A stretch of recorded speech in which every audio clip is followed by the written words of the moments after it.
ఆంధ్రప్రదేశ్‌లో అమరావతి గ్రీన్‌ఫీల్డ్ రాజధానిని దాన్ని ఆపేశారు లాంటి ప్రచారం. సరే ఇప్పుడు మళ్ళీ కోర్ట్‌లో పోయి ప్రస్తుతానికి ఆగిపోయినట్టుంది. కానీ అక్కడ ఆపటాన్ని జయప్రకాష్ నారాయణ గారు కూడా సమర్థించారు అని ఒక ప్రచారం బయటుంది. మీరు వికేంద్రీకరణ గురించి మాట్లాడుతూ ఉంటారు. ఇప్పుడు అదే మాట కలగాపులగం చేస్తాను. హ్మ్. నేను ఎప్పుడు చెప్పింది రాజధాని మీద మీరు ఎక్కువ దృష్టి పెట్టొద్దు అని. హ్మ్. అసలు రాజధాని అన్న మాట నాకు ఇష్టం లేదు. రాజు ఏంటి? రాజధామం ఏంటి? హ్మ్. అమెరికా ఉంది. అమెరికాలో స్టేట్ క్యాపిటల్స్ చాలా రాష్ట్రాలు అసలు మీకు నాకు తెలియదు. న్యూయార్క్ రాష్ట్రానికి న్యూయార్క్ రాజధాని కాదు, ప్రపంచానికే రాజధాని లాంటి నగరం అది. హ్మ్. అమెరికా రాజధాని కాదు, న్యూయార్క్ రాజధాని కాదు, న్యూయార్కే ఆల్బనీ రాజధాని. హ్మ్. క్యాపిటల్స్ అసలు పెద్ద ఇంపార్టెన్స్ ఉండదు అక్కడ. కాలిఫోర్నియా రాష్ట్రానికి లాస్ ఏంజలస్ కాదు. మనందరం హాలీవుడ్ మహానగరం రెండో పెద్ద నగరం అనుకుంటాం. లాస్ ఏంజలస్ కాదు. హ్మ్. అక్కడ సాక్రమెంటో ఎవరికి తెలియదు అది. హ్మ్. ఫ్లారిడా రాష్ట్రానికి మయామి కాదు, హ్మ్. తలహాసి అని ఉంటుంది, ఎవరికి తెలియదు అక్కడికి ఎవరు వెళ్ళడం. హ్మ్. కాబట్టి రాజధాని అనేది కేవలం అక్కడ ఉన్నతాధికారులు ఎన్నికైన వాళ్ళు పనిచేయడం కోసం స్థలం తప్ప జనానికి పెద్ద ఇది ఉండకూడదు. హ్మ్. కానీ గ్రీన్ ఫీల్డ్ సిటీ అవసరం, ఎందుకని గ్రీన్ ఫీల్డ్ సిటీ అన్నాం. ఓకే. దాన్ని రాజధానిగా చూడరు. గ్రీన్‌ఫీల్డ్ సిటీ కదా. ఇప్పుడు ఏ పేరుతో నాకు గ్రీన్ ఫీల్డ్ సిటీ వస్తుంది, ఖచ్చితంగా గ్రీన్ ఫీల్డ్ సిటీ అవసరం. హ్మ్. మీరు హైదరాబాద్ని తీసుకోండి, చంద్రబాబు నాయుడు గారు కానీ రాజశేఖర రెడ్డి గారు కానీ ఇప్పుడు వచ్చిన టీఆర్ఎస్ కానీ నిజంగా హైదరాబాద్ హైదరాబాద్ చేయలే. ఇప్పుడు ఇక్కడ ఏం చేసాం, ఈ పాత బిల్డింగ్లో కొన్ని పాత బిల్డింగ్ కొత్తవి వస్తున్నాయి. అవును. ఎక్కడికి ఎవరు వస్తాడు? అంతే కదా. గ్రీన్ ఫీల్డ్ సిటీ వచ్చింది, హైదరాబాద్ అంటున్నాం మేము పేరు. హ్మ్. హ్మ్. కానీ అక్కడ ఖాళీగా ఉన్న స్థలం కాబట్టి గ్రీన్ ఫీల్డ్ సిటీకి అప్పుడు మీరు వెళ్తే ఫైనాన్షియల్ డిస్ట్రిక్ట్కి వెళ్తే, అవును. ఐఎస్బి ఉన్న ప్రాంతానికి వెళ్తే, హైటెక్ సిటీకి వెళ్తే మీరు ఎవరన్నా తెలిసిన వాళ్ళు తప్ప మీరు హైదరాబాదులో ఉందో, అమెరికాలో ఉందో, చైనాలో ఉందో, బ్రిటన్లో ఉందో, ఫ్రాన్స్లో ఉందో చెప్పగలరా? డెఫినెట్‌గా నో. అది గ్రీన్ ఫీల్డ్ సిటీ. హ్మ్. ఈ సిటీ లోపల మీరు చేయాలన్నా ఇక్కడ ఈ హ్యాబిట్స్లో ఈ చార్మినార్ దగ్గర ఈ పంజగుట్లో ఏం చేస్తారు మీరు? హ్మ్. చేయలేరు. హ్మ్. గ్రీన్ ఫీల్డ్ సిటీ ఒక రాజధాని కదా. మన ప్రజలందరికీ కూడా అధికార కేంద్రీకరణ, మనకు మోజు, అధికారం అంటే మోజు ఉన్న సమాజం. అందుకని చర్చ అంతా దాని చుట్టూ తిరుగుతుంది. నేను రెండు వేరుచేయండి అని చెప్పాను. ఓకే. గ్రీన్ ఫీల్డ్ సిటీ అవసరము, రాజధాని అనవసరము. హ్మ్. జిల్లాయే నా జిల్లాలో ఇందాక కూడా చెప్పాను కదా, వేరే సందర్భంలో నేనేం చెప్పాను, రిజర్వేషన్లు పెట్టారు కదా, స్థానిక ప్రభుత్వ అధికారం ఉంటుంది, నేను ఎప్పుడు ఘోషించేది అది. అక్కడ అధికారం ఇచ్చారా? పోనీ ఇవ్వలేదుగా. పోనీ నా వాదన వాళ్ళకి సరిగ్గా అర్థం కాకపోయినా కూడా దీన్ని ఒప్పుకున్నారు అనుకుందాము, మరి మీరు ఇవ్వాలిగా. ఆ జిల్లాల్లోనూ తర్వాత పట్టణాల్లో పూర్తి అధికారం ఇవ్వాలి కదా. గ్రామంలో సచివాలయాలు పెట్టి ఒక మున్సిపల్ చైర్మన్, అది అధికార వికేంద్రీకరణ కాదు. అది సిస్టమ్ అక్కడి వరకు దాన్ని హర్షిస్తున్నాను. సేవల వికేంద్రీకరణ కొన్ని చేశారు. మనం ఉదాహరణకి గతంలో చంద్రబాబు నాయుడు గారు ఉన్నప్పుడే ఈ సేవ పెట్టారు, మంచిదే కదా. కాబట్టి నేను దాన్ని ఆమోదిస్తున్నాను.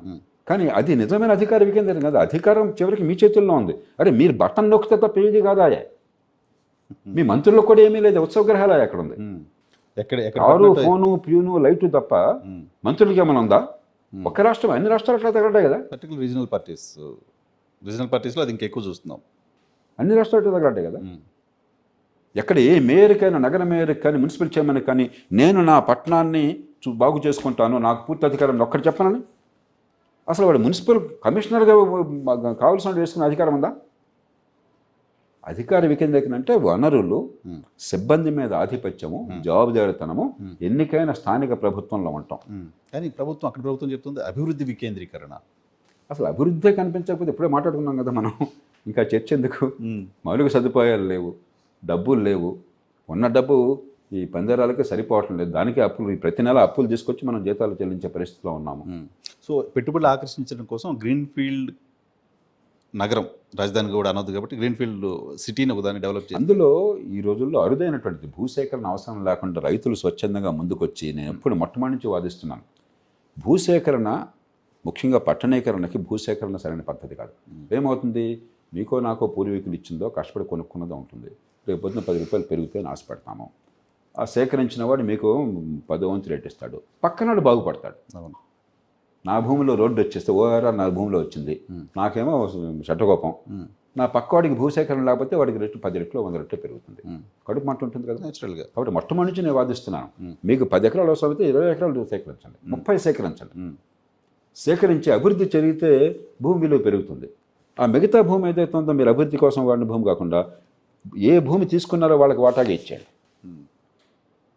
ఎందుకంటే పెరిగే విలువ ఉన్న భూమిలో వాటా ఇస్తే ఏ ఇచ్చిన డబ్బు కంటే కూడా చాలా విలువైంది అది.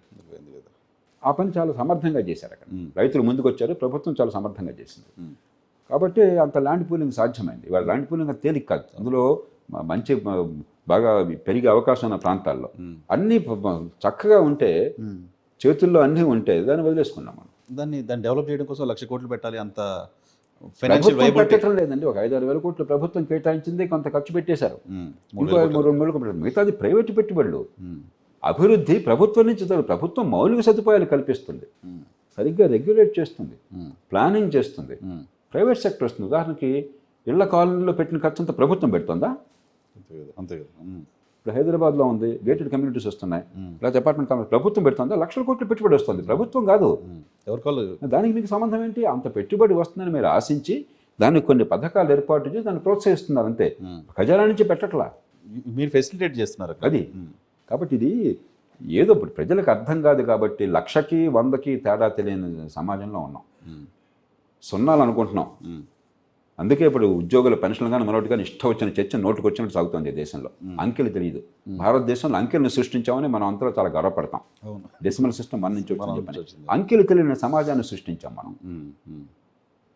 అంకెలు వింటున్నారు అంతే, ఇన్ని కోట్లు అన్ని కోట్లు అంటే ఏదో ఊరికే మాటలు ఏదో రాళ్ళలాగా.